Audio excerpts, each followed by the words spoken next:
Welcome to the Boneyard with Steve Robertson. As always, I am your good friend and host, Steve Robertson. Recording on Tuesday. This is your Monday show. And things kind of got away from me yesterday. And it was my mom's 75th birthday. And so I made the trip back down to South Mississippi and celebrated with her. Had a chance to see my aunt and uncle and family and spend some time with them. And then had to drive back and some really, really bad weather last night.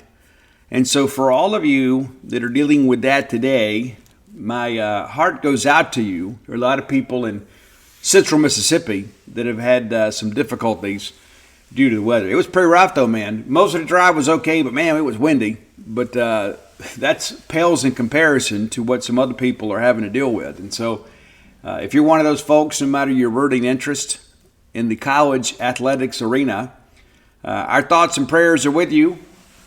But nevertheless, I just wanted to offer a little bit of an explanation. My hope was to record last night, but after having to take my time to get back, and I was absolutely exhausted, I said, the show's not going to be any good. I'll wait and do it in the morning. It's a busy day here on the home front. We got football practice this morning, but there is no media availability of coaches and players today. But we will have Pro Day on the Mississippi State campus today, and so we'll have full coverage of that. We'll have that over at genespage.com. Make that content free. You can check it out.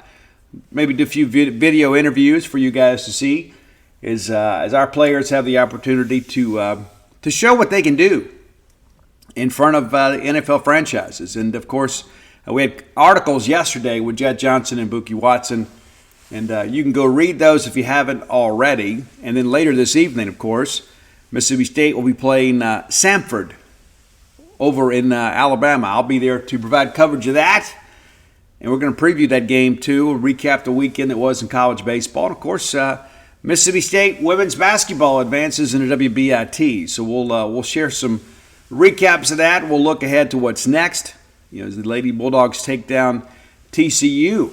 And that was one of the concerns yesterday. I was like, well, maybe I'll just wait and see how this Penn State-Belmont game turns out, and we'll know who we're going to play. So that was my thought process yesterday. But again, not necessarily a good weather day in the great state of Mississippi. And, I would be remiss if I didn't mention this tragedy that has taken place out in Baltimore. If you guys have seen that, the Francis Key Bridge collapses in its entirety due to a collision with a cargo ship. Pretty crazy stuff. I guess in some respects you look at it and say, if something like this had to happen, and there's always something, whether it be human error or equipment failure or whatever, there's something that happens. It happens in the wee hours of the morning, so it lessens the death total. Not that those lives don't matter. They absolutely do. But, pretty significant story developing out there in Baltimore. And so, hopefully, all our Bulldog family that's in the great state of Maryland, part of this deal, right? So we hope that you guys are okay out there.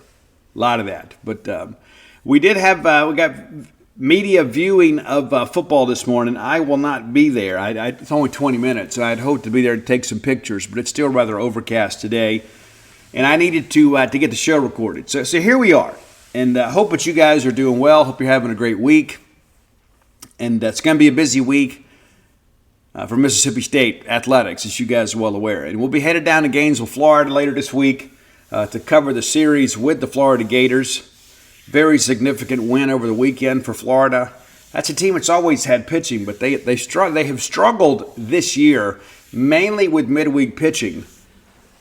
Been pretty competitive on the weekends, but some younger guys that they're really high on have pitched midweek and not performed. That's one of the reasons their overall record hasn't been very impressive. But they've taken 2 of 3 from A&M, now 2 of 3 from LSU. And now we're going to head down there and have tangle with them. And so the minimum requirement for us is to get 1. We want to take 2. We'd love to get 3. We're not expecting that, but certainly have to get 1. Every weekend, you've got to get closer and closer to 14 or 15 SEC wins. And so we can ill afford to have, a winless weekend. Got to always avoid being swept. But the reality of that is this, is that every game in the SEC schedule matters. We get caught up sometimes, well, we won this series. Yes, but we want to win every single game we possibly can, because at the end of the year, they're going to stack up everybody's wins in Southeastern Conference play. They're going to rank a tournament to be played in Hoover, but in addition to that, too, you need to have 14, 15 wins to make the NCAA tournament. And a lot of good reviews about how Mississippi State has played as of late, but we do drop the series against Texas A&M. We're going to talk a lot about that, and we'll push ahead into our preview of Samford and, again, get into the BIT, right? So let's thank our friends at Bulldog Burger Company, longtime sponsors of the show. I absolutely love Bulldog Burger Company. I always have. I loved them before they loved me. I suspect Brian Haydad and I were probably among their first, 100 customers. We got in there pretty quick after they opened, and both of us kind of walked away thinking, yeah, this place is going to make it. Yeah, they're going to do well, and they have. That's been years ago now, and they've been with me. Goodness gracious, I don't know how many years now, but I'm so proud to partner with them, a place that has really taken off in many respects. It's become a must-stop dining locale now in 3 great cities. University Drive here in Stark Vegas, Gloucester Street there in Tupelo, Lake Harbor Drive in the Ridge and Flowood area. Go by, have the spring rolls as your appetizer. They will make you and everybody around you better looking. Great, great, great selections to choose from. You go there for the burgers, right? But don't sleep on that BLT salad. Sometimes you just want to eat fresh, right? And so, you know what, Steve, I don't want to eat real heavy, but the portions are so incredibly substantial there, even with the salads. You're going to get more than you pay for. And there's not a lot of places where you can say that, but you can at Bulldog Burger Company. So much value for your dollar at Bulldog Burger Company. I'm kind of partial to a lot of things on that menu, but I'm looking forward to the new selections. They do kind of a refresh every now and again and introduce some new products. It's always great to get in there and have the new things. And don't ever let those Sloppy Joe sliders go to waste. It is a great lunch portion, so incredibly flavorful. But in addition to that, too, we were kids when Mom made Sloppy Joes. What a treat that proved to be. You can go into Bulldog Burger Company and relive the magic of the Sloppy Joe slider. Get that chocolate shake to go. I'm an advocate for dessert on the road, because late at night you're going to want that palate cleanser, and you're probably glad you got that Shipley's bread pudding to deal with. Bulldog Burger Company, the place where people go to meet, M-E-A-T. Let's take a quick review of the game against Samford, against Texas A&M. We haven't played Samford yet, Steve. And so there are a lot of things I want to say about this game. The first thing that I want to say is it's very difficult to win a game when you have a hot pitcher and a home plate umpire that are on the same page, especially when that home plate umpire is giving that left-hander a ball and a half to 2 balls in on right-handed hitters. And that proved to be an issue throughout the game. And listen, take nothing away from Lampkin. He was outstanding. But it's tough to win a game like that. And the Bulldog bats really struggled because of it. And again, Lampkin's a guy that pitched against us last year, got a no decision. But a big ball game for him. And again, when you've got a guy like him that's able to hit his spots, and you've got a charitable umpire behind the plate that is willing to let that spot leak out of the zone, it's kind of what happens. But top of first, Stay goes 1-2-3. Larry lines out. Marjan strikes out swinging. Jordan strikes out looking. It was a very lengthy at bat. A lot of K's looking in this ball game. And guys, we're not that bad of an offense. We're a really good offense, and it'd be great for us to have a umpire that gets on a roll with us at times. But bottom of 1, really good start here for Durangelo. You get Grahovic to K looking. You get Laviolette to strike out swinging, and then Braden Montgomery rips one over the left field wall on a 2-2 count to make it a 1-0 ball game. Peldon grounds out to short, and I'm thinking, you know what, that's cool. We can navigate through the first 4 and only give up a run, and settle into this ball game, we're probably okay. The bats will come alive at some point. Never did. At top of second, Hines strikes out looking. Hyzak grounds to second, and then down strikes out swinging. So a handful of Ks already through 2 innings for the Bulldogs. Durangelo settles in here, gets a 1-2-3 inning. A ground out to short from Burton. Shot, tries to bunt to no avail, and then Camarillo strikes out swinging. Camarillo had a decent weekend against Mississippi State. All right, top of 3 completes the first time through the Bulldog order. Chance flies out to right, Coulter strikes out looking, and Long strikes out looking. And again, think about this for a second here. So many of these Ks looking. And one thing that I'm going to say, I'm not going to sit here and blame it all on Morris, the home plate umpire. You got to adjust to the way it's going. I understand. Listen, I get it. It's not just the zone. It's the zone that's called that day. And sometimes the zone that's called that day is terrible, as it was this day. I understand that the TrackMan numbers were brutal, absolutely brutal. But you got to go up there looking to hit for sure. And first time through the order, you got to figure out, hey, he's giving him a ball and a half to 2 balls off the plate to inside the right-hand hitters. All right, bottom of third, Durangelo going along just fine here. Targak lines out to short, Sorrell fouls out to left field, and Grahovic lines out to center. So the first time through, and back around to Grahovic, the leadoff hitter from A&M, we've allowed 1 hit and 1 run. And you feel like, okay, we're in it, we'll figure this thing out. But we don't. Top of 4, State goes 1, 2, 3 again. Amani strikes out looking. And what's so crazy about this sequence here is you can tell that Lampkin wasn't trying to get the punch out. He just happened to get it. It's 0-2, and then he gives him that inside strike. Mershon grounds out to the pitcher, and it was kind of a bad luck thing here. When this happened, I thought, you know what, this is not a good sign for us. Mershon hits that ball in the screws, and it bounces off of Lampkin and goes straight down. He's able to recover and get it and throw him out at first base. If it doesn't hit Lampkin, it's a single back up the middle. And then Jordan strikes out looking. It's tough, man. Tough zone for right-handers. Bottom of 4, A&M gets a little more separation here. And again, Braden Montgomery being the villain. Laviolette gets his first hit of the weekend, a double to right field. State did a really good job holding him down much of the weekend after he absolutely killed us last year. Montgomery homers to right, makes it a 3-0 ball game. Then Appel singles down the line. You're thinking, okay, it's 3 consecutive hits. All those balls have struck well. But I thought Durangelo hung in here. He gets Burton strikeout swinging. Here's the wild pitch here, but then Shot grounds out to first. And then Camarillo, for some reason, tries to bunt. I guess they're just trying to run a squeeze play. But we're all over that. We're too good at baseball to fall for that kind of stuff. But 3-0 now after 4. Top of 5, State finally gets their first hit of the ball game. Hunter Hines takes a 1-0 pitch and doubles down the right field line. And so you think, here we are, leadoff double. And you got some guys behind him swinging pretty hot bats here. We got to be able to push this run across. Connor Hyzak does get a hit later in this ball game to extend his hitting streak to 11. But in this situation here, he flies out to center field. Aaron Downs goes down swinging, and then Chance grounds out to first unassisted. So we waste a leadoff double. Needed to find a way to get that run home.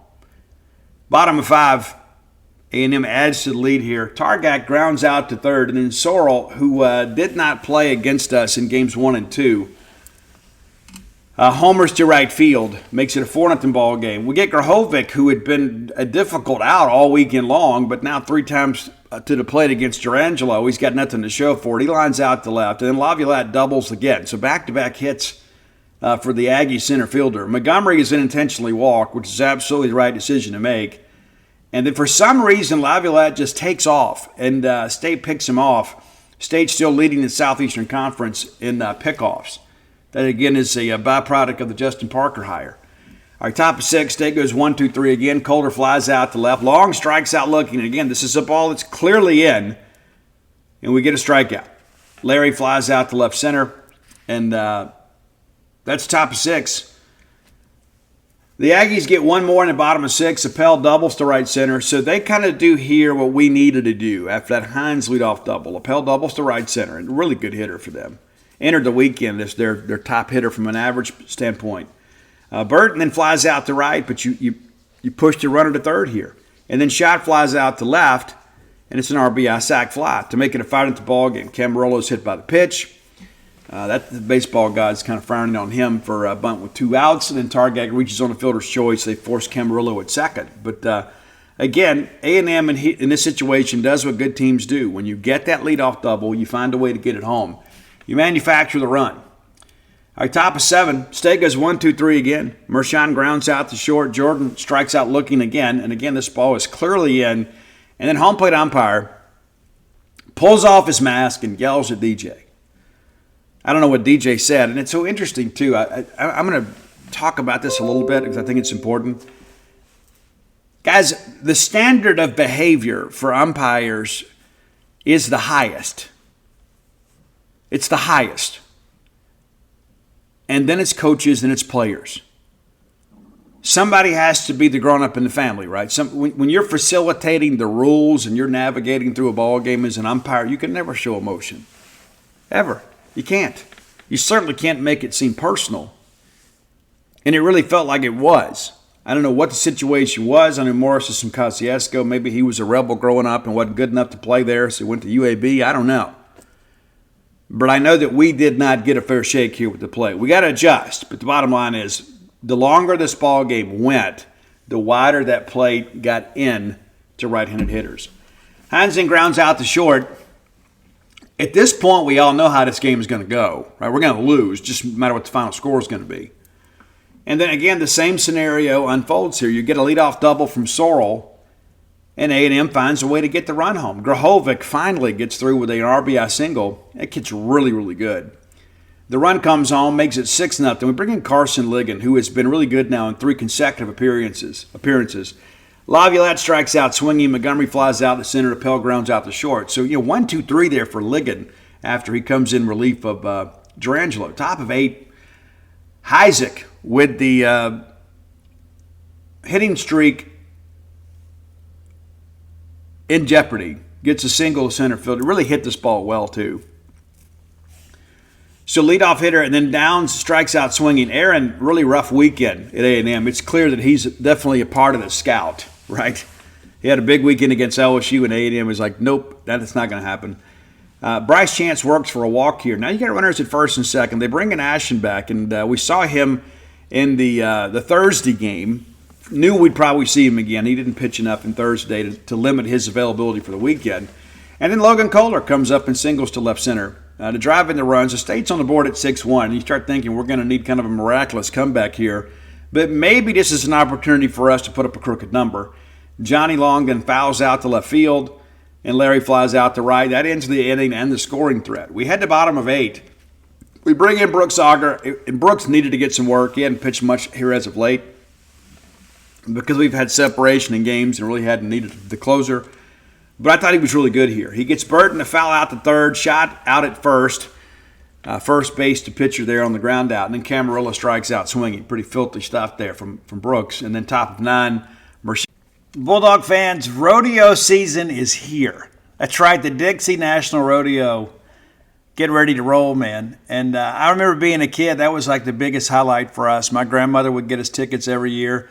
And me and my brother would wear our cowboy outfits. We'd put our boots on, have our chaps, our vest, and we'd go up there. And just in case one of the cowboys got a little bit scared to get on a horse or a bull, we were willing to do it. Yeah, for sure. Guys, boots aren't just for going out to a country western bar and doing a little boot scooting. Maybe you got a little Texas two-step in your game. Tecovas can make you look better than ever. Absolutely. And here's the deal, too. That's the thing, the versatility of Tecovas is you can wear them somewhere nice, or you can live life where you don't go gently. That's what Tecovas does for you. Yeah, it's a rugged, handsome boot. It's my favorite boot brand, and it should be yours, too. Be sure and check them out. Tecovas believes in Western for all people, and you can feel that when you go into their stores. When you walk in, you'll be greeted like family, offered a boot shine and a drink, and maybe even an adult beverage if you prefer, and you can get custom fitted for a new pair of Tecovas boots. You can get custom leather stamping or branding, whatever you need to make it feel somewhat individual. Look up your closest store at tecovas.com. But if you can't make it to a store, Tecovas delivers the most premium quality and most comfortable Western goods right to your door. Visit tecovas.com. That's TECOVAS.com. And you know what, partner? Point your toes west. Bulldog fans, many of us grew up in a time we didn't lock our doors. We didn't feel the need to. We didn't have a need to. But the world is a much different place today than it was when we were much younger. Surely you've seen your neighbors have these video doorbells and things of that nature. You can have the same peace of mind, but also the convenience that you grew up with our friends at Eufy. That's EUFY.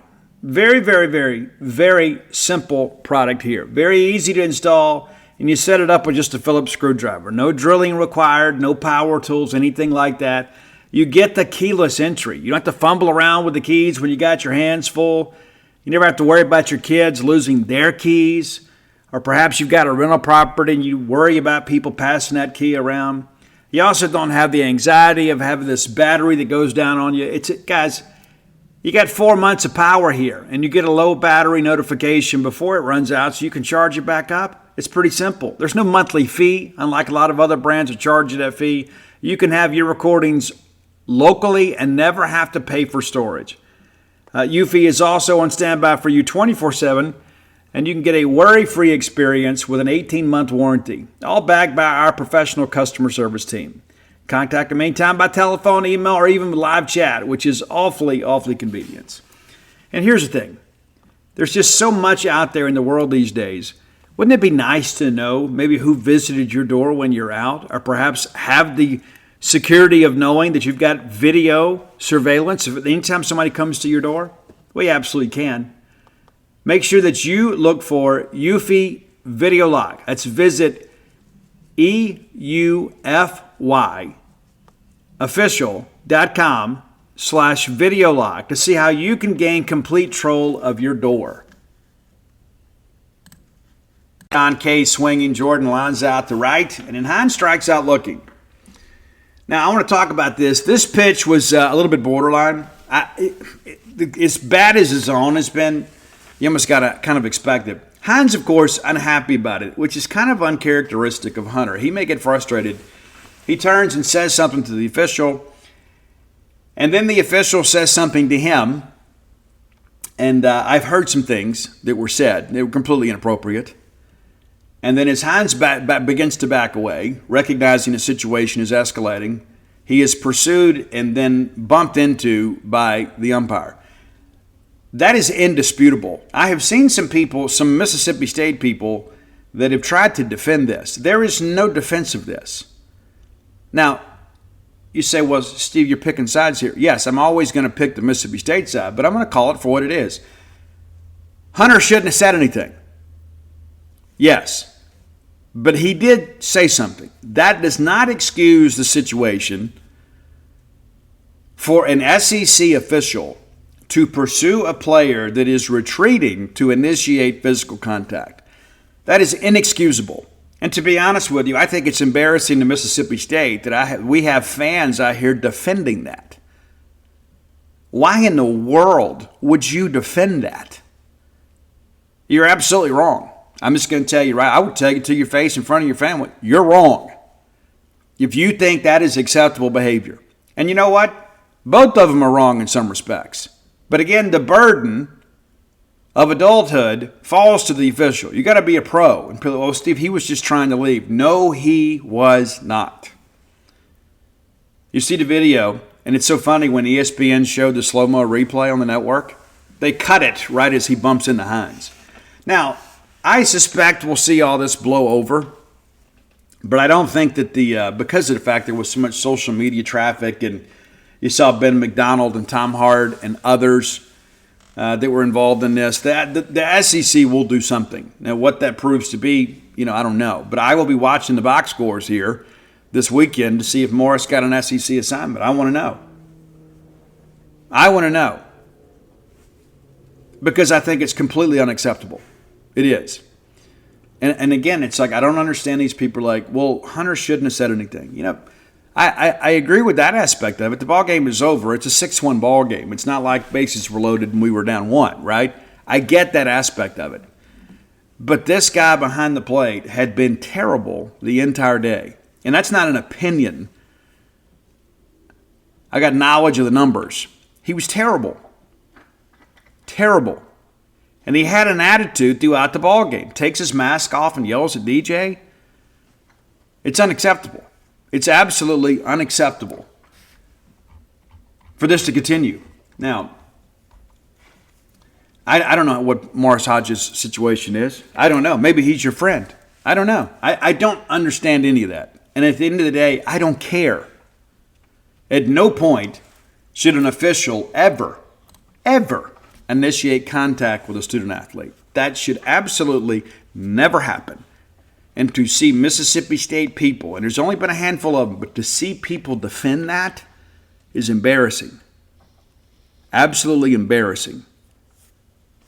It's absolutely wrong. And to suggest otherwise, I know there's some people out there that want to see Chris Simonis fired, right? Which is not a good thing for Mississippi State. And you can have your own opinion. I won't begrudge you that.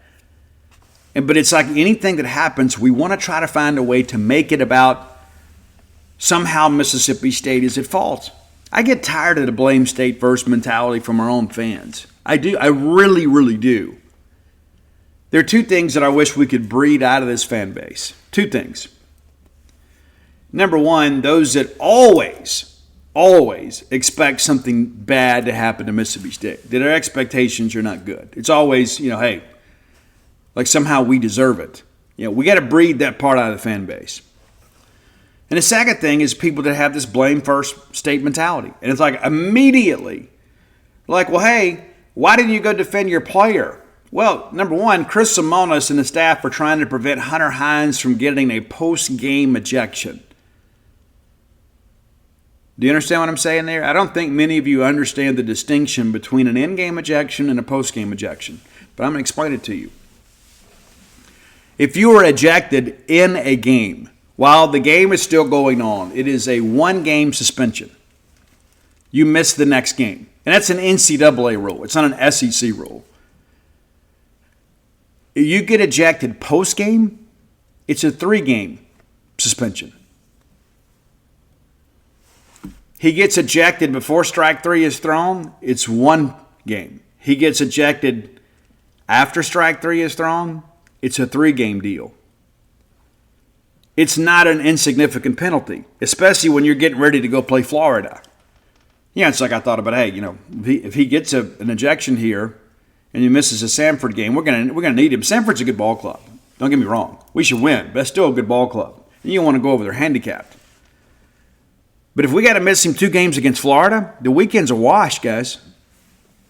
Period. But I'm going to say this, and I don't care whose feelings it hurts.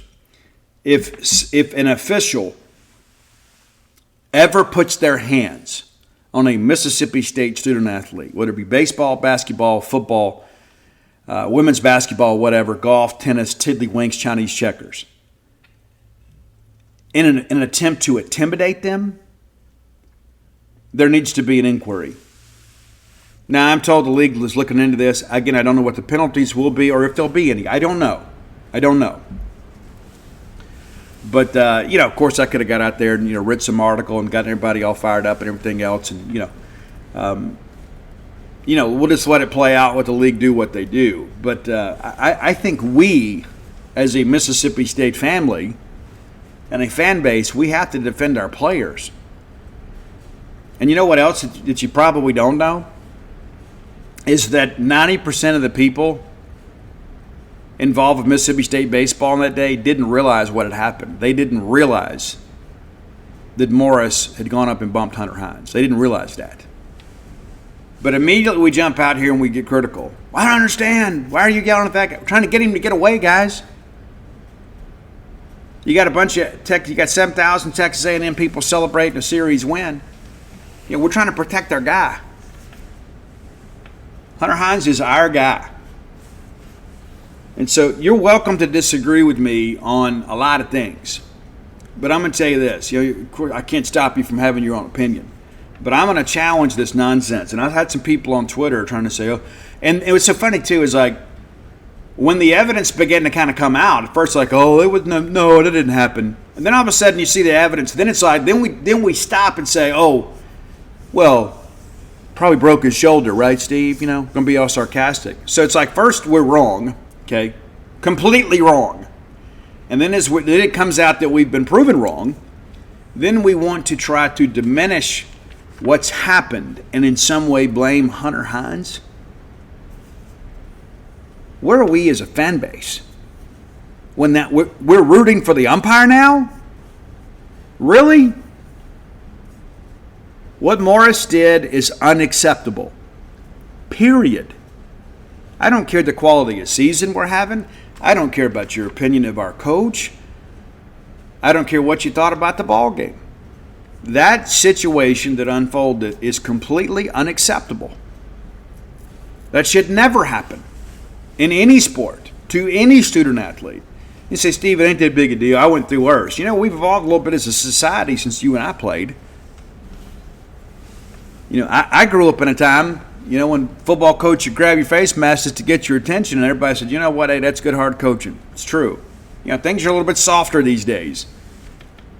But to have a guy that goes out there that is in charge to facilitate a game and enforce the rules behave in this manner is completely unacceptable, regardless of how the game finished. I would feel that way even if we won. When it first happened, I couldn't believe it.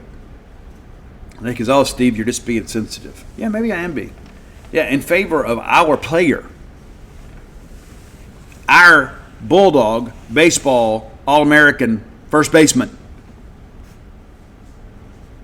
Period. Well, you don't know what was said. It doesn't matter what was said. How about we just stop excusing negative behavior and instead of trying to find a way to explain negative behavior? I don't care why he did it. He shouldn't have done it. Period. That's important to understand. It's like, and you see it all the time. Like, you'll see people that be attacked on Twitter. Like, these videos will be making the rounds, and all of a sudden you'll see some high school kid that's been like jumped on by 3 or 4 people and beaten to a pulp. And there's always that one idiot that comes up, well, I wonder what he did to deserve that. What? Really? Where are we as a society? It's nuts, man. Well, I wonder what he said. Like, that excuses what happens next.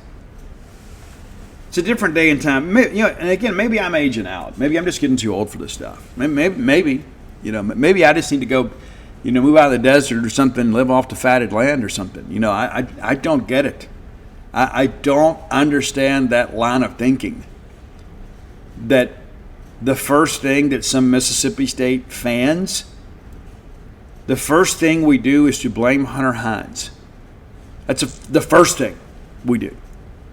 And of course, I'm sure I'll get some reaction. Well, Steve, he shouldn't have said anything. I agree. He shouldn't have. In the heat of the moment, he made a mistake. But then he's retreating away. He deserves to have an umpire. That excuses everything else? Is that what you're telling me? That everything else, because he said something in anger, he deserved what happened next? Well, Steve, it wasn't that big a deal. Yes, it is a big deal. It is a big deal. It's not like he trucked him, but you should have touched him. It's completely inappropriate. And there absolutely should be something from the league. Now, they won't make it public. We'll have to go dig for it to see. But you better believe I'll be checking every box score from every SEC game this weekend to see if that guy got an SEC assignment.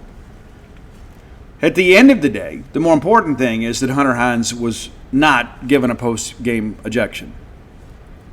And he's available to play this week, and unless something's come down in the last 24 hours that I'm unaware of, and I can't believe there would be. But the main thing is we're able to navigate through a very difficult incident, and our roster still be intact, and that's the most important thing. The rest of this will blow over. The league will handle it, but I've got a real problem with our people not defending our player. You say, well, Lamonis this and Lamonis that, so that excuses you? Right. And again, Lamonis is trying to protect his guy. You saw he kind of usher Hines away from every bit of that. But it's so funny. The same people that want to blame Lamonis are also blaming Hunter Hines. I'm beginning to think it's not a Mississippi State problem. I think in some respects it's a you problem. All right, time for today's top 10 list. As always, brought to you by closewithblair.com. That's CLOSE with Blair, BLAIR. Guys, Blair is a mortgage professional, and chances are at some point in your life, you're going to need some mortgage help. You're going to need somebody to help you buy a house, buy a game day condo, which is always a nice addition to life, right? Wouldn't it be great to have a place here in Starkville? And maybe it's more affordable than you think. Hit up Blair. He can help you get pre-qualified, kind of let you know what you need to do to navigate through the labyrinth that often exists in the underwriting process. Give Blair a text or call today at 601-500-2344, 601-500-2344. Of course, he is a Boneyard listener, part of the Boneyard family, and has been for a long time. There's also a bulldog, got a place here in town. He's a guy that's been doing this 23 years. A lot of people out there want your business, but you know what? When it comes to your mortgage, it's better not to just play favorites. It's better to stick with the winner, and that's Blair. Now part of the Priority One Mortgage family. Guy that's been top 1% close ratio in the country back-to-back-to-back years. Give Blair's Chandler's know-how and expertise working for you. Visit the website today, closewithblair.com. Again, at 601-500-2344. Okay. As I mentioned, I had to navigate through that weather last night, and I survived. Okay, I'm not trying to victimize myself here, make it about me. But when I travel, a lot of times I'll listen to a Dateline podcast. Keith Morris and I have traveled all over this country together. Yeah, thank you, Keith. And Andrew Canning and everybody involved with Dateline podcast. I enjoy those. I really do. I usually don't listen to a lot of sports podcasts because I don't like to cloud my own vision. I listen to Robbie and Brian every now and again. It's mainly when I take a long road trip, I'll get caught up, on their shows. But last night I listened to some tunes too. I'm a rocker. And I remembered last night, it was a song, I got an earworm of a song that I absolutely loved. And it's on our list today. And so I texted Roy and said, hey, Roy, all hands free texting. Roy, have we done this band? Now, they have changed. Johnny Craig was the singer, and he's got a little bit of an R&B vibe to his voice, but he's very much a rocker. And these guys were a band that formed among 5 friends that were in recovery. It's a band called Slaves. Then they changed their name from Slaves to Rain City Drive when they got a new singer, but also, too, that was all part of the cancel culture aspect of it. They picked Slaves as their name because they were slaves to addiction and chemical dependency. And a lot of people thought, there may be some other connotations to this, so let's kind of move away from this. So they're now Rain City Drive. And I love Rain City Drive. In fact, I've got some Rain City Drive lyrics tattooed on my chest. But going back to the infancy of this band, I really felt that Slaves was a band that was really on the ascension track. And there are so many of you from time to time that will say, hey, Steve, that was a really great vocal. It's difficult to find great vocalists. Johnny Craig is an amazing singer. And some of the stuff that I love from Slaves is more of the acoustic stuff that really features his vocal.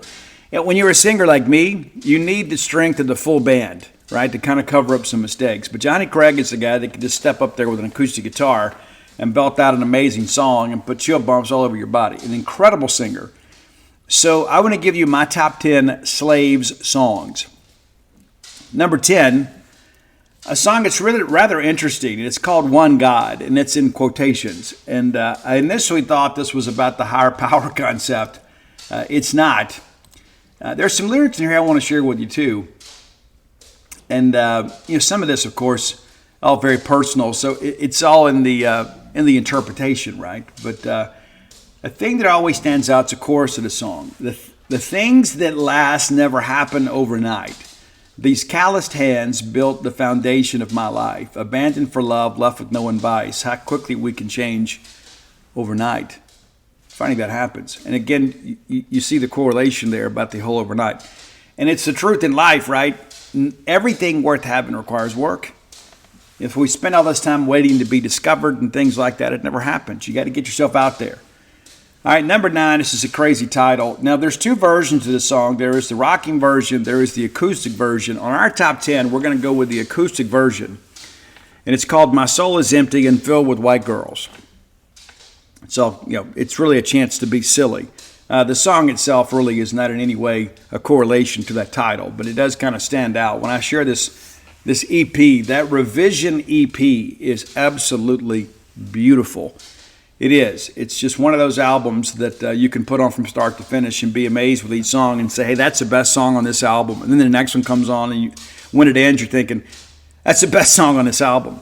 But My Soul is Empty and Full of White Girls, that's your number 9 song today. There's 2 versions, the rock version and then, of course, the acoustic version on the revision album.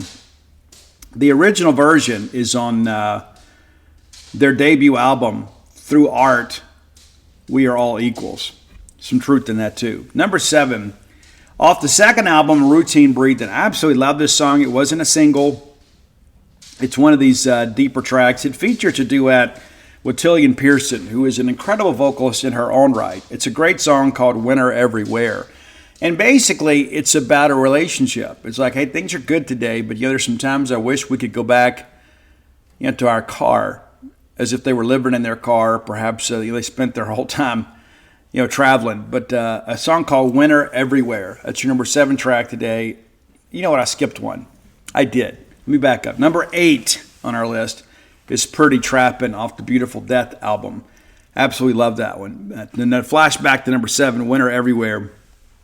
Again, it's just kind of a hidden gem tucked away in the early part of their catalog. I think you'll really dig that one. Number 6, and again, there's 2 versions of this song. Now, we're going to go with the acoustic version because many of you have gotten so soft and delicate. But it's a great track from the Beautiful Death album, which I think is their best one. They released To Better Things and then changed the name of the band to Rain City Drive. But it was initially released under the Slaves moniker. But the last song on the Beautiful Death album is a song called The Pact. Now, what's interesting is there's actually a pact within the song. I love both versions. I do. I think that, as you hear me typing, I think the acoustic version really allows the lyrics to resonate. But here is the pact within the song. And again, it's about a relationship, right? It's like, hey, we're figuring this thing out, and breaking up's not an option for us. And so there's a part in the chorus that says, listen, let's make a pact right here, right now. Let's make a pact right here, right now. You keep your hopes up that I can change. Well, I'll stay honest. You do the same. I'll keep my purpose. You keep your faith. Then we can get through these tougher days. It's beautiful. It's absolute poetry. And again, I like the original version on the Beautiful Death, but the acoustic version on that revision EP is just absolutely magical. From that same EP, number 5 on our list, and again, one of the greatest gifts that I could give you is the gift of music. This 6-song EP from Slaves, the revision EP, is absolutely amazing. I can't sell it enough. I can't. And there are 5 of the 6 songs on this EP are acoustic versions of earlier hits, right? And there's a single, too, that they added we'll get to momentarily. But number 5 is a track called Down for the Ride. It's also a bit of a duet. And again, it's a relationship song, It's kind of like, no matter what happens in life, no matter what adversity we face, I'm down for this. We're going to stick together. We'll figure all this stuff out together. Great track. Number 4 is also a relationship song, but it's not so, sweet, I guess you could say. Great track. And it's called Let This Haunt You. It's the 4th track on Beautiful Death. And basically, this is one about, I can't believe you treat me the way you do. Tell me all the reasons that you treat me this way. And we've all been there at some point, right? Or maybe all your relationships have been good. Chances are if you've had multiple relationships, they haven't all been good, right? Somebody's done something to end it. But that's what it's about. Let This Haunt You. I think while it was a limited single in release, I suspect that most people have never heard this one. And I can't recommend it enough. Even if you're not in a troubled relationship or single now, I think everybody can relate. It's a very relatable track. But I think the vocal performance on this is among the best in Johnny Craig's career. All right, number 3, and this is going to be our last song from the revision EP, even though our top 2 are also on that revision EP. I prefer the rock versions better. But number 3, an absolute incredible track. I would submit to you, this is one of the sexiest songs of the last decade that most people don't know. And it's a song called Body on Fire. And basically what it's about is about spending a night with somebody for the first time when you're in a relationship. It's not some one-night stand thing. The reality of it is this is one of those songs vocally, and the composition on this song are just absolutely amazing. I don't care what you listen to. I don't care if you like R&B or if you like country, you like rock. I think this song appeals to everybody. And if you've ever been in that situation, it's like, you know what, I just want to be alone with this person for a while. You know, we go out, we have a good time, we hang with our friends. But I just want to have some level of intimacy where we just kind of have a chance to connect one-on-one. That's what that track is about, and it is absolutely amazing. Cool Nights and Closed Eyes. Amazing. Body on Fire. That's your number 3 track. Number 2, this is another one of those breakup songs. Now, the revision EP version makes it a little bit easier to hear the lyrics, but I love the rock version because I think a song like this has to have a certain level of angst with it. And it's called True Colors.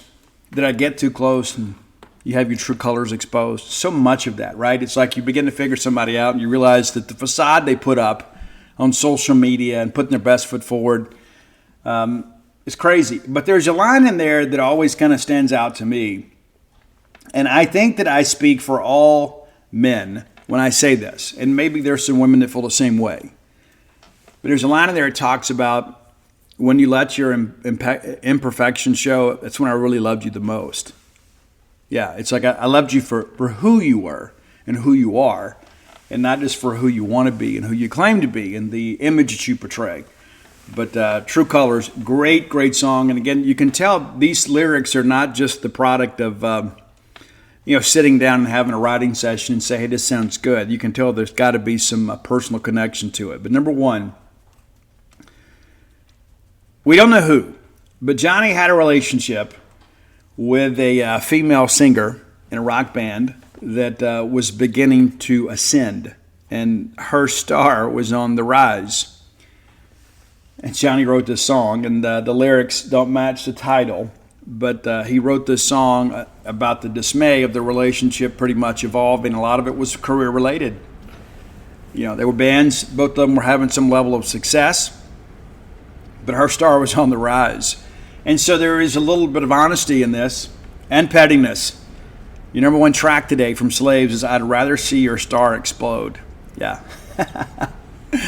Oh, yeah. Yeah. But again, the lyrics, incredible. Probably the biggest hit from this band. I remember when they began to play this on Sirius XM Octane. I said, you know what? These guys are really going somewhere. These guys are going to have a great future. And ultimately, Johnny left the band. Had some erratic behavior, and the band decided to move on from him. They never really discussed all the details behind that. They hired a new singer and recorded an incredible album that maybe you're familiar with Rain City Drive. Again, it was Slaves at the time, but they ended up changing the name, changed your label, everything. Matt McAndrew joined the band, and they released the album To Better Days. And that album from start to finish is just an absolute blister. I mean, everything about that album is absolutely incredible. But again, that's with the new singer. And so that's when they basically decided back in 2020, when things were crazy,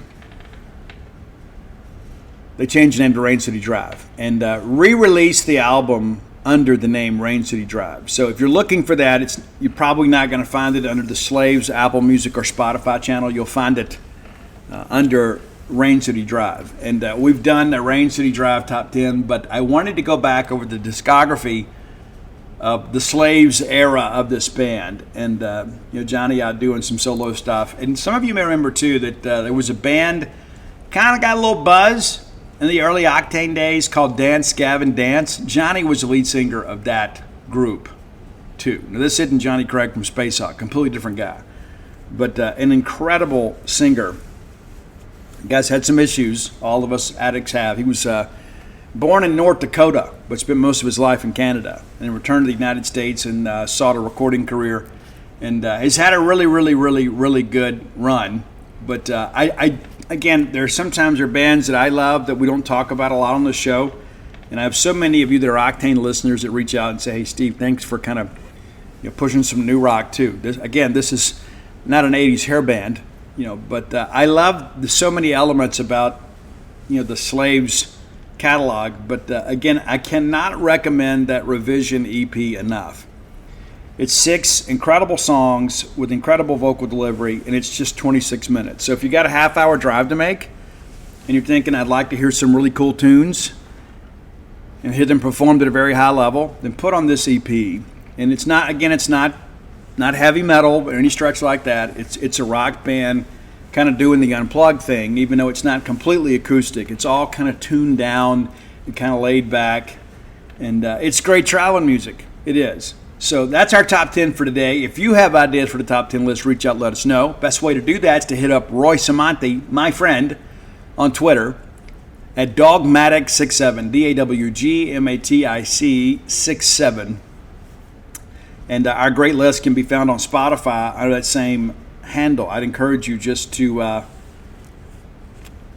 maybe give that a shot, right? And just received news too that hey, this is how cool is this? When the Bottom Falls still on the bestseller list, currently number 5.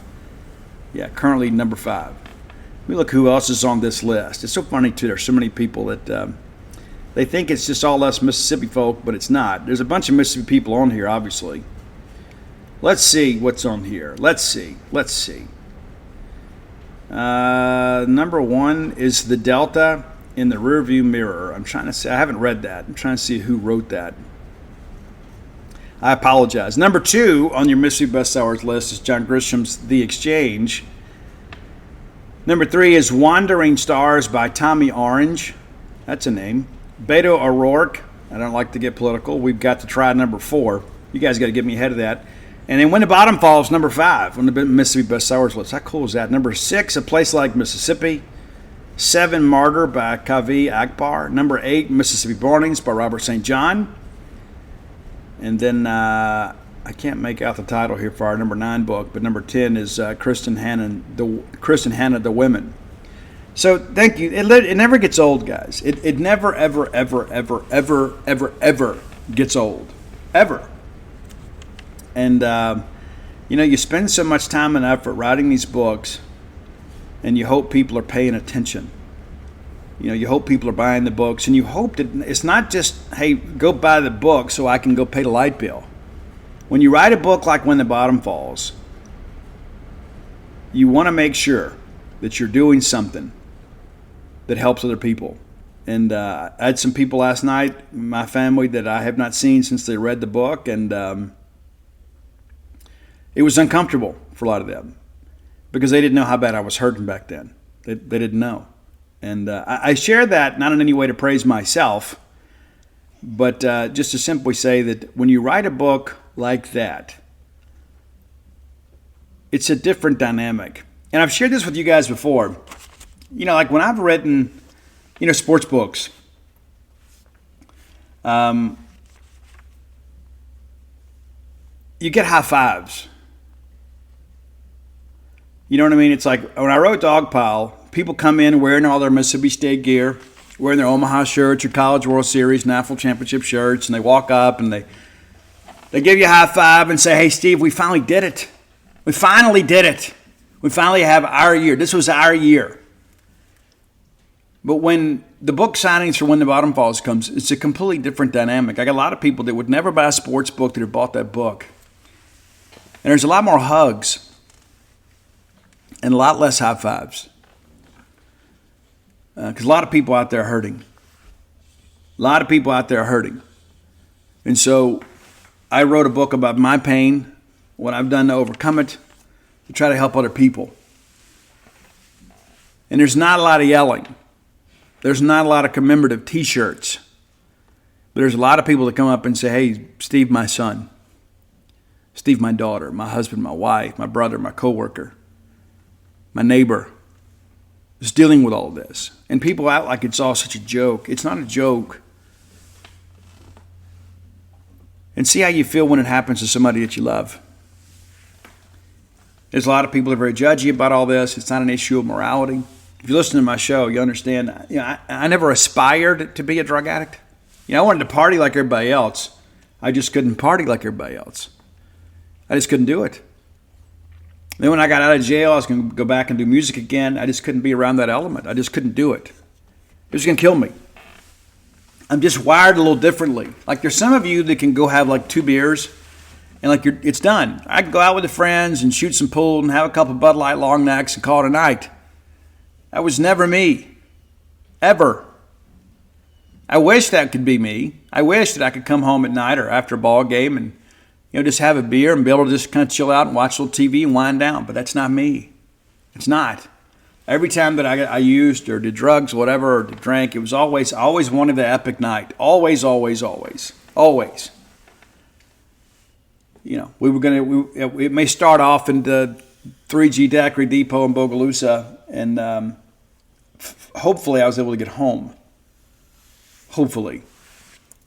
Get back into bed, anything stupid happening. But sometimes it did.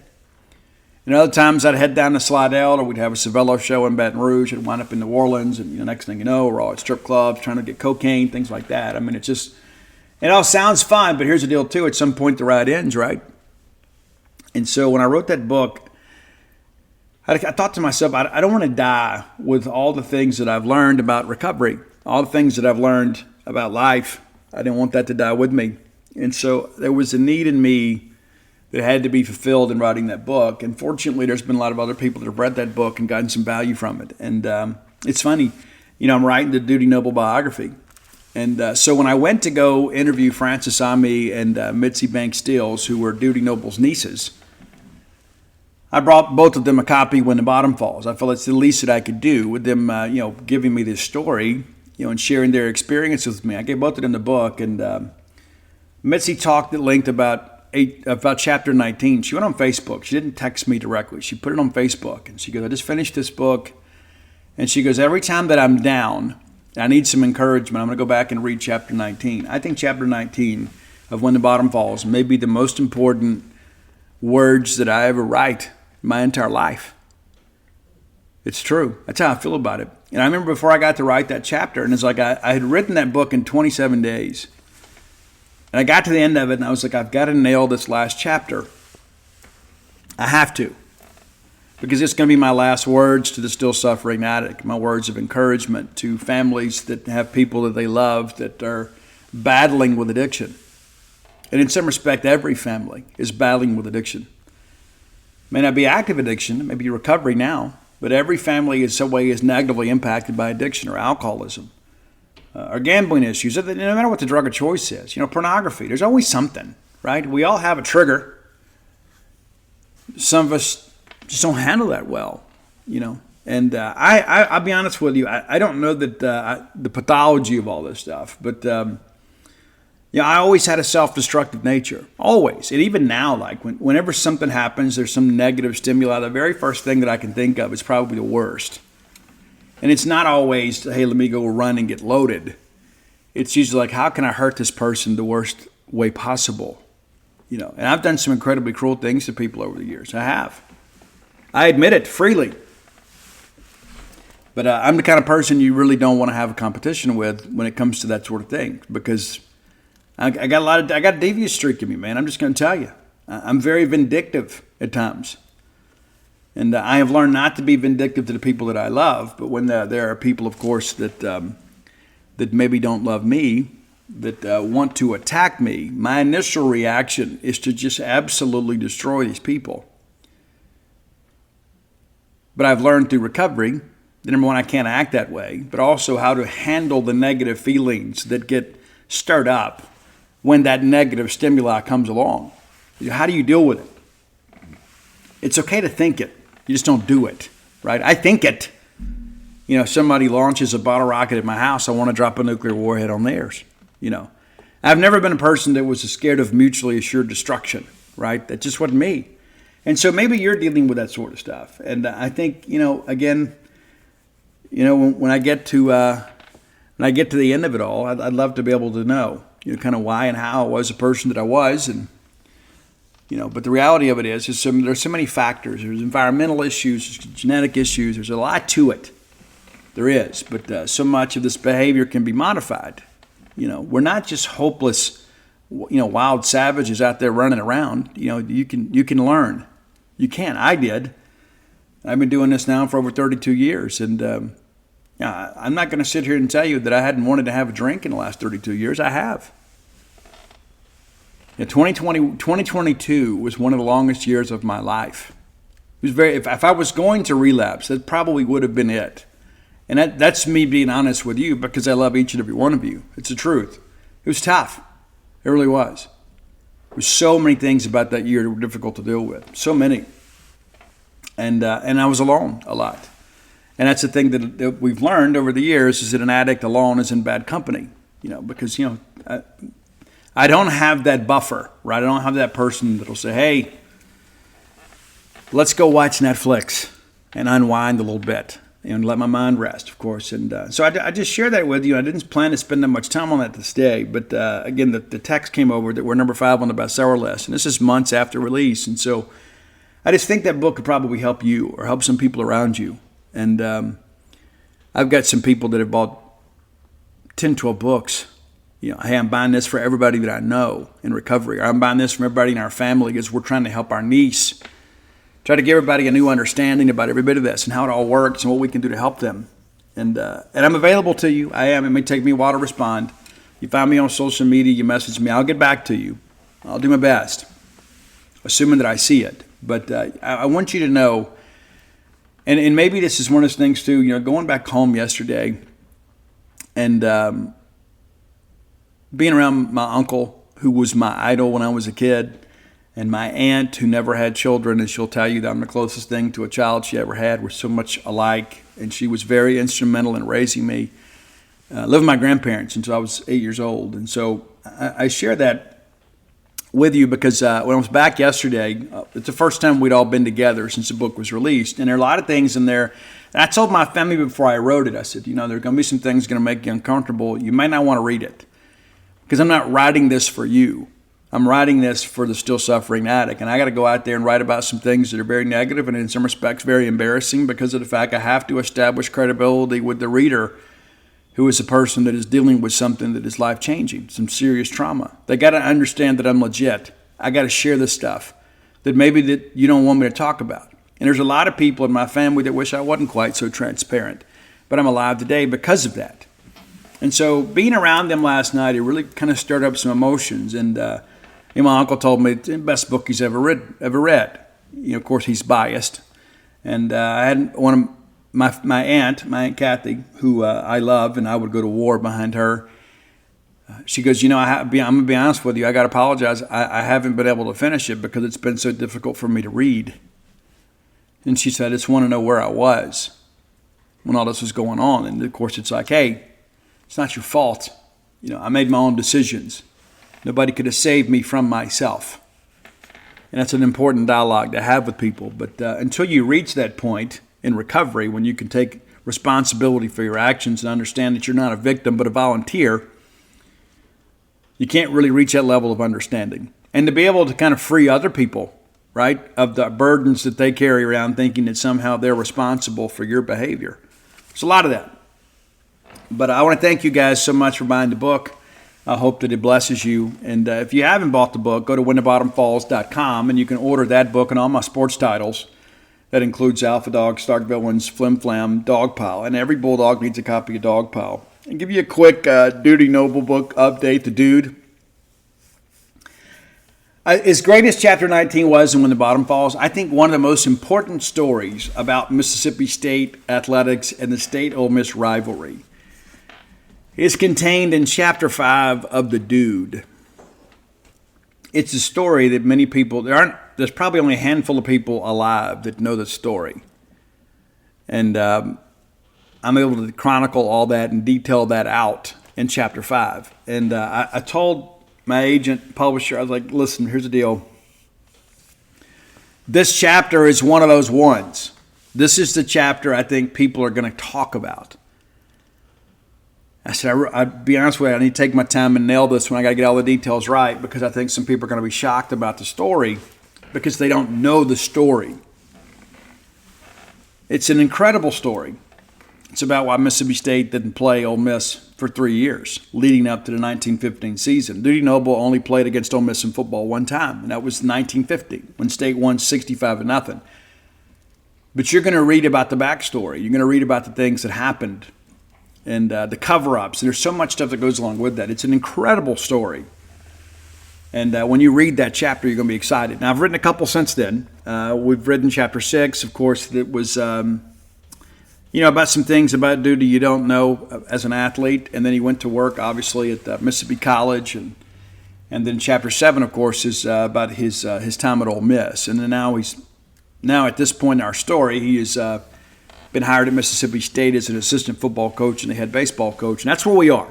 And so probably end up somewhere around 20 chapters. I'm 7 chapters in, and I'll try to knock out a couple next week just to kind of make sure that we stay on schedule or perhaps get a little bit ahead of schedule. But, guys, I've written a lot of books, and I've written a lot about Mississippi State.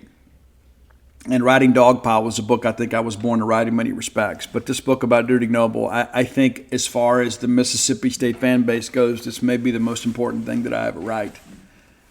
Because it's a book that should have been written 50 years ago about one of the most notable figures in Mississippi State athletics history. And so many of our fans say, hey, I know where Dudy Noble Field is, but you don't know why we've named the stadium after Dudy Noble. You don't understand his athletic accomplishments and things he did for Mississippi State. And so it's going along well. It is. And I look forward to probably, maybe 2 months away from putting up pre-sales, maybe 2-3 months away.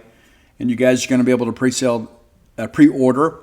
And they're still discussing kind of the details behind doing a limited edition run.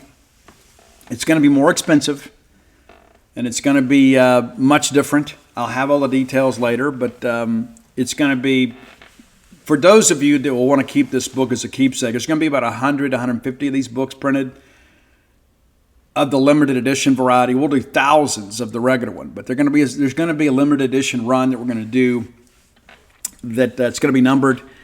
And it's going to have a different cover. It's going to be something that's very substantial that probably everybody that has a game day condo will have on their coffee table. Yeah, it's that kind of book. And so we're trying to do our best to make this very special because it is a very special book. And it is my honor to write this book and share this with the Mississippi State family. And it's so interesting. I get done with one chapter and I think I'll never top this. And then I dig deeper into the next chapter and I feel like I did, or I feel like I've at least kind of remained at that level. You start thinking, there's this and this isn't going to be as exciting. And then when you begin to finish and finalize your research, you realize, hey, there's a great story here too. And there's some interesting anecdotes in every chapter. Some things that, some things that you've wanted to learn, right? Some things that maybe there's some stories in there that some very humorous and some not, that really paint some color into what and who Dudy Noble was. So there you go. Our next segment is here brought to you by Campus Bookmart, a Starkvillian institution. I love Campus Bookmart. You will too if you don't already.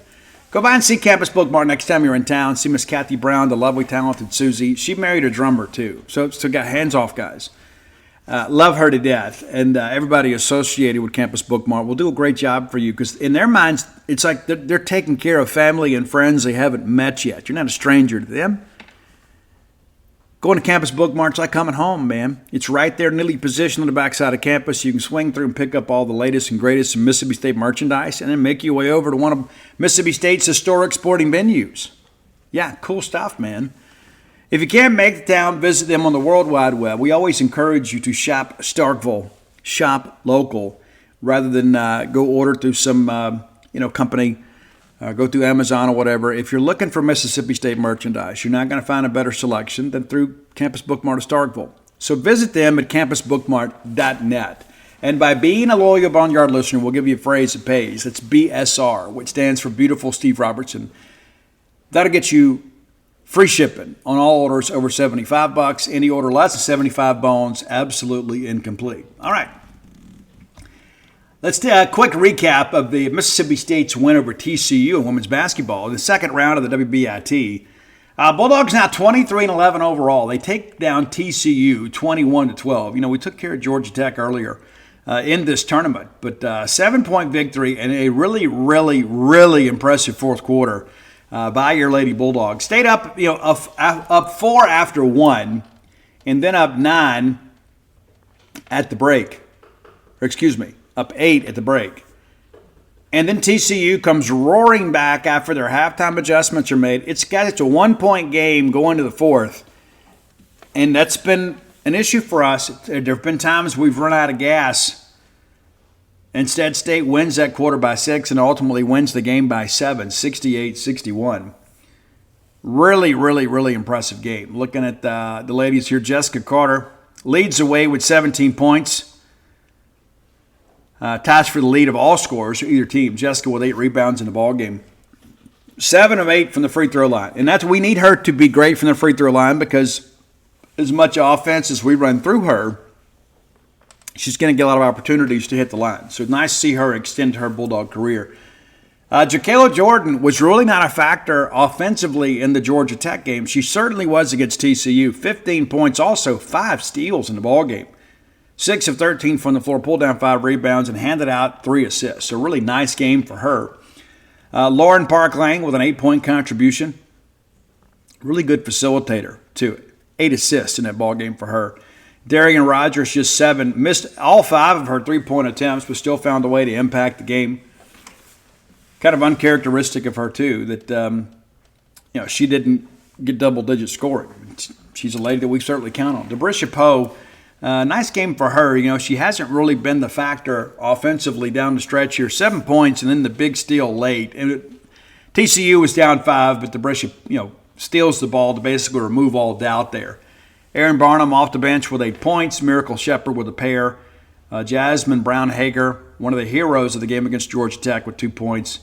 And then Montague with a couple as well. But your Bulldogs shoot 41.4%. Not stellar, but a little bit better than TCU. And again, very competitive ball game. So now you begin to think, okay, what's next? And we were waiting for that Penn State-Belmont game to go final from last night to kind of know what's next for Mississippi State. And people forget, Belmont is one of those teams, too. They're always so well coached. They may not always have talent, but they're going to go out there and try to beat you with execution. And so we expected that game to be interesting. And, of course, Penn State wins. So on Thursday, and we'll talk more about Penn State on tomorrow's show, because we will be back tomorrow. We'll preview, that Penn State game. But so we're done at the Humphrey Coliseum. The hump is done for this year. And so Belmont made that a game, though. Penn State wins 74-66, but they're just not enough to kind of finish. But so now the Bulldogs will head up to Pennsylvania for an interesting ball game. If you win that one, of course, you advance, and it's like you start thinking about all this stuff too. Get past this third round, all of a sudden it becomes a neutral court event. But for all of you that turned out to support the Bulldogs, we thank you very much for that. And again, it's Thursday, 5 p.m. Central, so 6 p.m. Eastern. And again, we'll look more at Penn State tomorrow. But congratulations to the Bulldogs, and congratulations to Coach Sam Purcell. Because I'll be honest with you, if they had limped out of the gate against Georgia Tech, if we had pouted for not making the NCAA tournament, I wouldn't have been surprised. I'd have been disappointed. I wouldn't have been surprised. I wouldn't have blamed anybody, but I've been like, you know what? This is kind of unfortunate. But give Sam Purcell and this staff, and of course these players, a lot of credit. Says, you know what? Hey, we're still playing basketball. We're still representing Mississippi State. We still have a lot of pride in who we are and what we do. So let's go get after it. And they did. They did.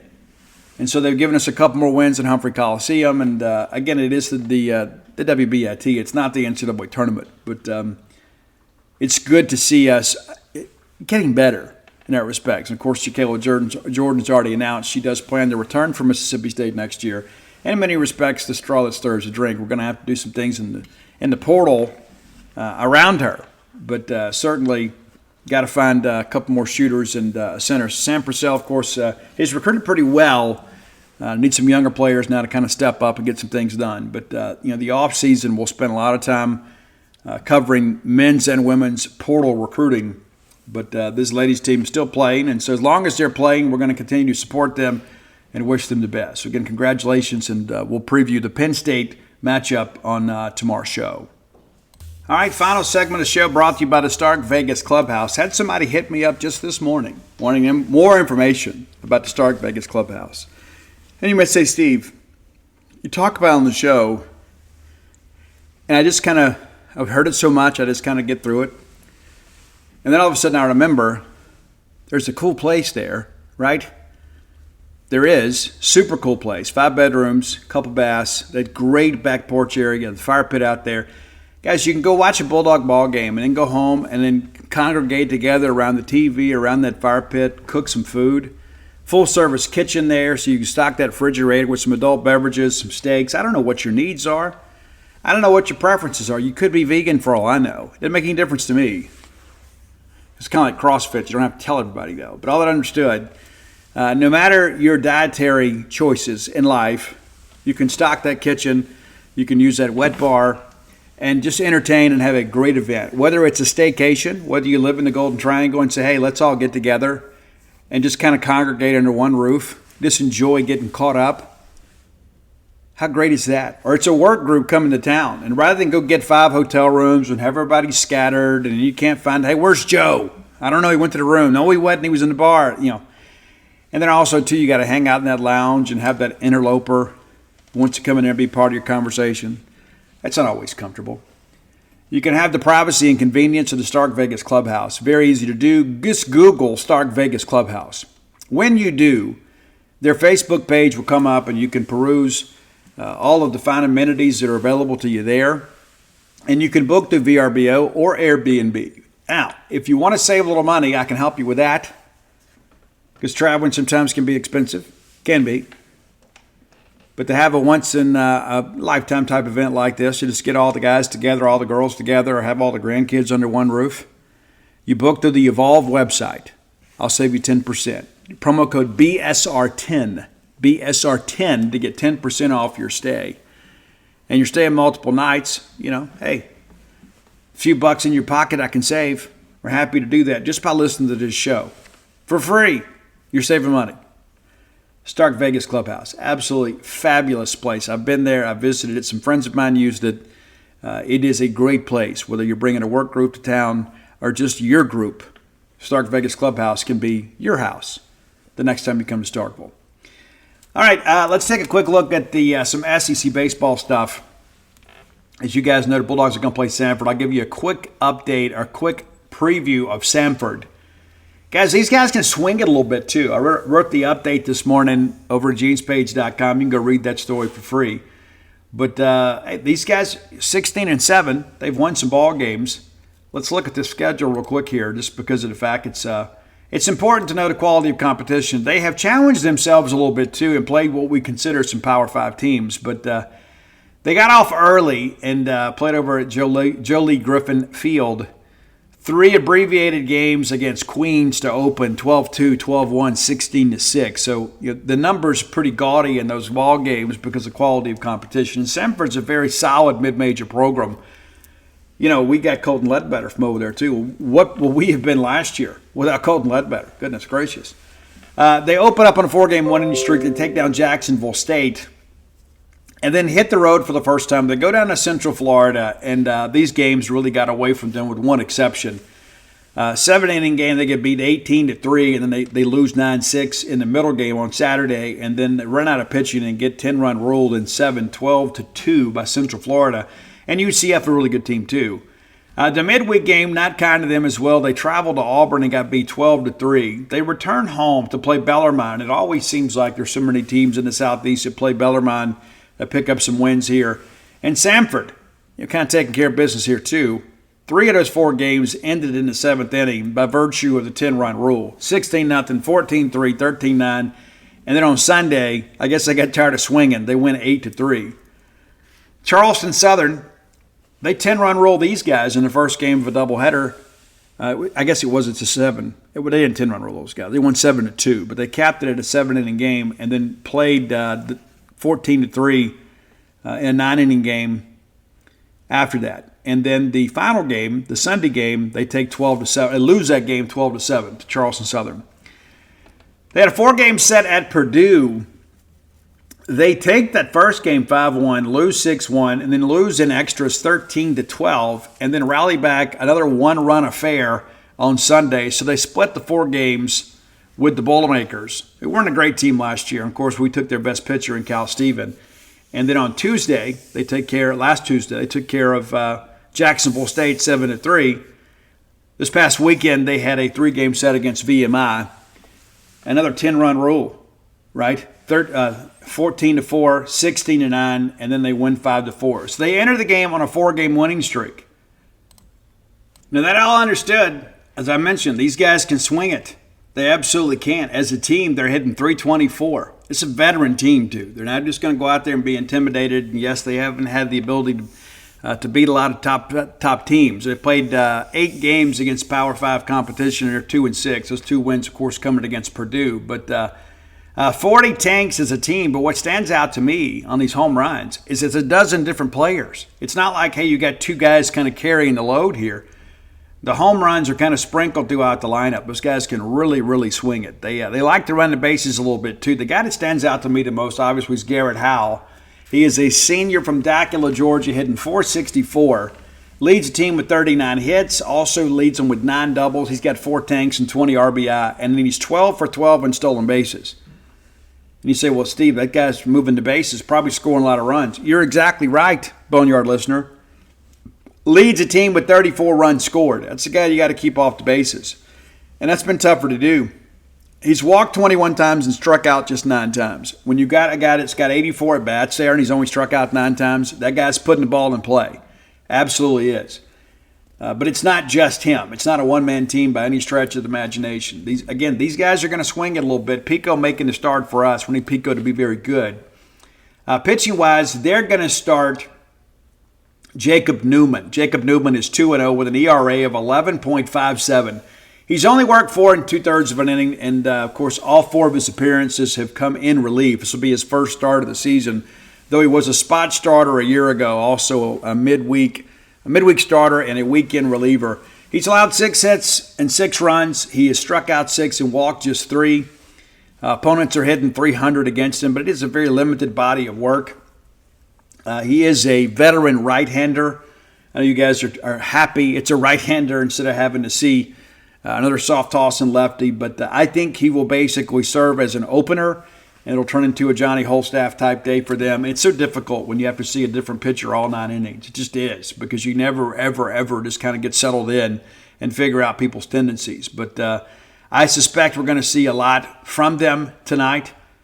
But we got to go over there and play ball. You know, we won that game last year 9-4. But we can't just show up and hope for the best. We're going to have to go out there and play, for sure. And we need some guys to get right, too. A difficult weekend. A&M pitching was probably even a little bit better than advertised. Certainly Lampkin was really, really good. They were really good on Friday and Sunday with their starters. And so we're going to see a lot of different arms tonight. I'm confident of that. But, again, once we get done with Pro Day, I'll upload some video from that and then make the drive over to Birmingham to cover that game for you. So full coverage tonight over at genespage.com. You can follow along on Twitter. I do a play-by-play article, too. So, like, if you just say, I got caught up doing this, Steve. You know, how did we get to this point? Well, I keep up a pitch-by-pitch, play-by-play article at genespage.com for free. Yeah, because I love you. I do. Now, let's take a quick look.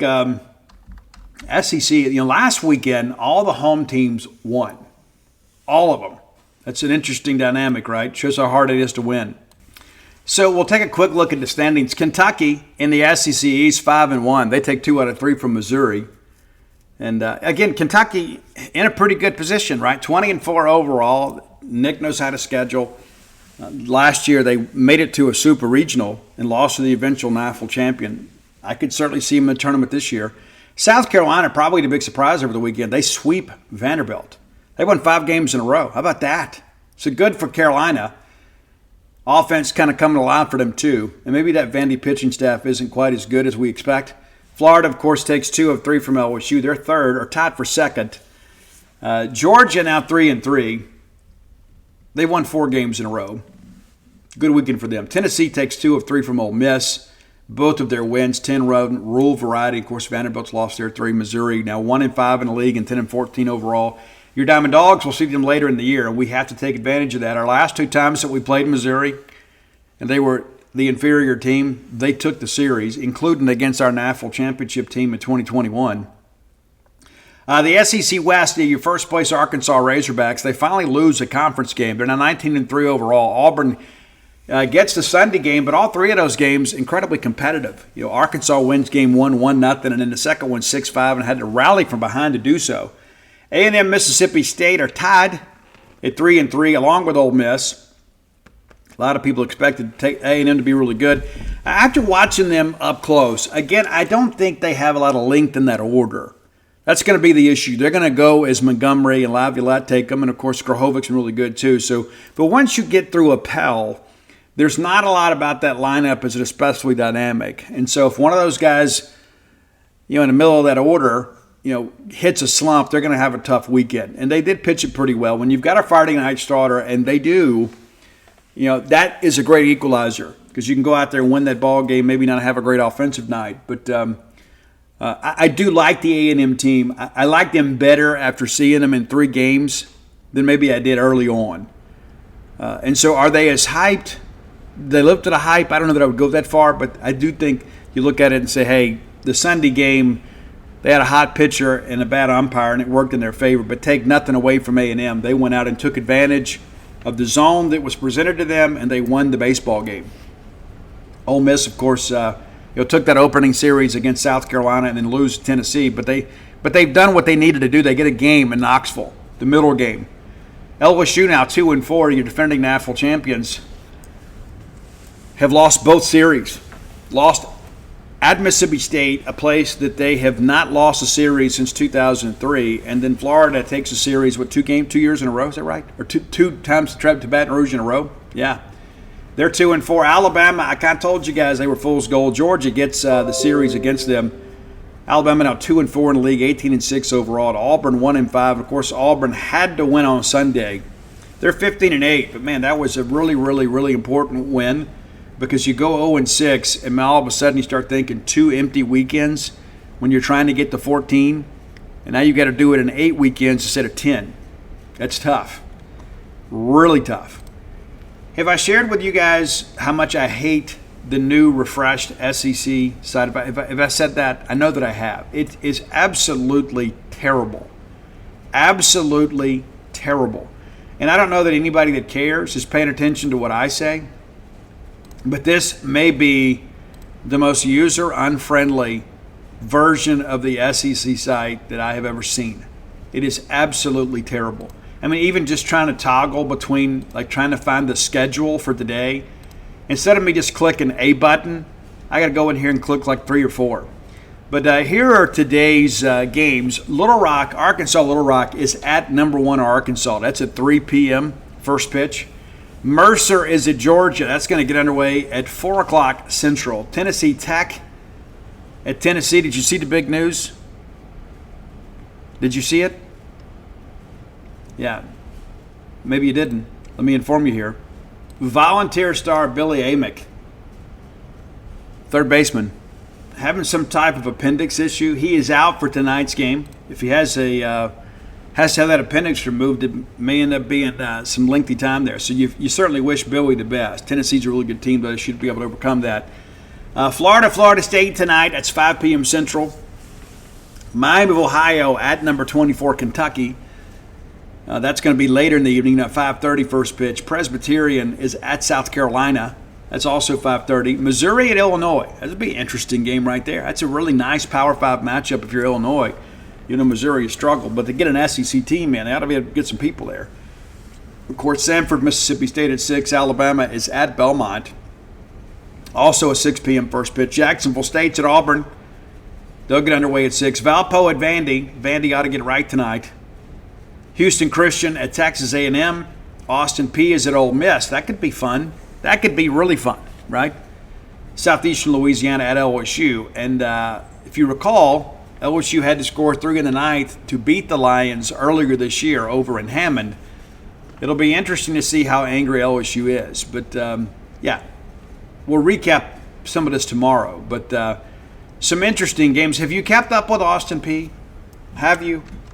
I did for a while, and then when they got to 10 wins, I haven't looked. So let's kind of look together. Hold my hand. I'll look. I'll pull it up for both of us. So Austin Peay looking at their schedule. We lost to them, and again, I'll say it, we should never lose to them. And in both of those games, Mississippi State should have won. But they got a first-place vote in the preseason polls out there. And, I share that with you because it's not like they just came out of nowhere, right? 11 Power 5 transfers. Pretty crazy in many respects. But, their website's a little bit slow. They swing it really well. And the Miller Green kid is kind of the straw that stirs the drink. But now that they're kind of in league play, you expect them to go stack up some wins. Well, they're 15-8. Yeah, 15-8. It's true. As they've gotten into conference play, it's been a little bit different. They, of course, took a game out there at Auburn. All you guys were aware of that. Lipscomb was picked to win the Atlantic Sun. And they go into Nashville and take 2 of 3 from Lipscomb. And then they played the Queens game, that Queens team over the weekend, and the same one that Samford played to open the season. They take 2 of 3 from them. But, they're kind of moving along here, but they've lost some midweek stuff. But just kind of keep an eye on them. But they're playing at Oxford tonight, and I say let's go P. I don't know how you feel. That's how I feel. I can brush aside my on-bitter resentment of losing to them and say, you know what, hey, if we had to deal with it, so should you. All right, let's get ready to get out of here. Hey, guys, I'm going to get this up for you guys, and then I'm going to head over to Pro Day on the Mississippi State campus, and we'll have full coverage of that over at genespage.com today. But until next time, let's all live our lives in a way we make more friends than enemies, and people can see a difference in the way we live.